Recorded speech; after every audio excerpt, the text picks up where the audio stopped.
Cancer du col de l'utérus. Quelle est la meilleure stratégie de dépistage? Le dépistage du cancer du col de l'utérus va-t-il évoluer en France? C'est que souhaite le ministère de la Santé qui prévoit de le généraliser. L'Institut national du cancer a passé en revue tous les scénarios possibles pour établir la stratégie qui offre un meilleur bénéfice. Le dépistage contre le cancer du col de l'utérus sera-t-il organisé, au même titre que celui du cancer du sein en France? C'est que préconise l'Institut national du cancer, INCa, dans une étude médico-économique.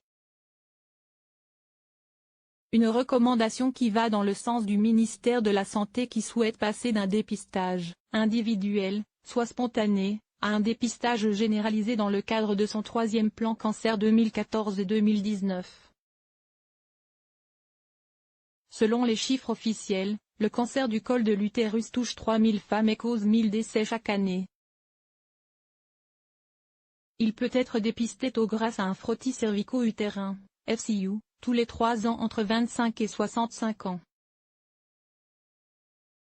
Ce cancer est principalement dû à un virus appelé papillomavirus humain HPV.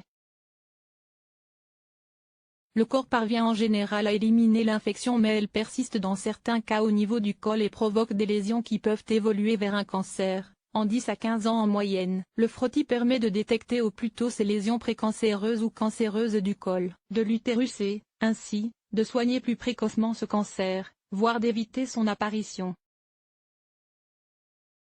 On estime que 9 cancers du col de l'utérus sur 10 pourraient être évités grâce à un dépistage régulier par frottis, explique l'INCa.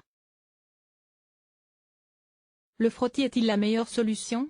Reste à savoir quelle modalité peut prendre ce dépistage organisé contre le 10e cancer le plus fréquent chez la femme en France et c'est sur ce sujet que l'INCa s'est prononcé.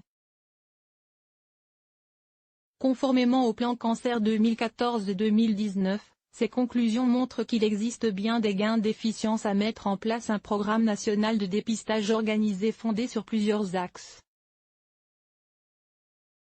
Ces derniers comprennent un système d'invitation des femmes non spontanément participantes au dépistage, un recours au FCU en dépistage primaire et un suivi de l'ensemble des femmes dépistées positives. Mais pour un rapport coût-résultat optimal, une stratégie différente de celle de ce troisième plan cancer est évoquée. Si le dépistage organisé fondé sur la réalisation d'un frottis tous les 3 ans constitue une stratégie efficiente, le passage au test HPV en dépistage primaire, des femmes à partir de 35 ans, a été identifié comme une situation cible. Souligne l'INCa avant de préciser. Dans le cadre d'un dépistage organisé fondé sur le test HPV, l'espacement des intervalles de dépistage permet de réduire les coûts pour une efficacité comparable aux stratégies de dépistage organisé fondées sur le frottis. La stratégie la plus efficace n'est pas la moins risquée. Le test HPV est un test de détection des papillomavirus à risque. Comme pour un frottis, le médecin prélève des cellules du col qui sont envoyées à un laboratoire pour étude. Mais son remboursement n'est accordé à ce jour que lorsqu'il est réalisé à la suite d'un frottis dont les résultats demandent un approfondissement. Les tests HPV permettent de diagnostiquer jusqu'à 26% de lésions précancéreuses supplémentaires et permettent de réduire de 8% à 19% l'incidence du cancer du col utérin contre 14% à 15% pour la stratégie de dépistage organisé fondée sur le frottis tous les 3 ans, affirme l'INCa. Mais de l'aveu même de l'Institut, la réalisation d'un test HPV tous les 5 ans, 35, 40, 45, 50, ne peut pas être immédiatement effectuée pour plusieurs raisons. En cause notamment, ces risques associés, économiques si l'intervalle de dépistage n'est pas respecté. À 3 ans la stratégie génère des surcoûts sans efficacité supplémentaire, et cliniques, en particulier de surtraitement, notamment chez les femmes jeunes.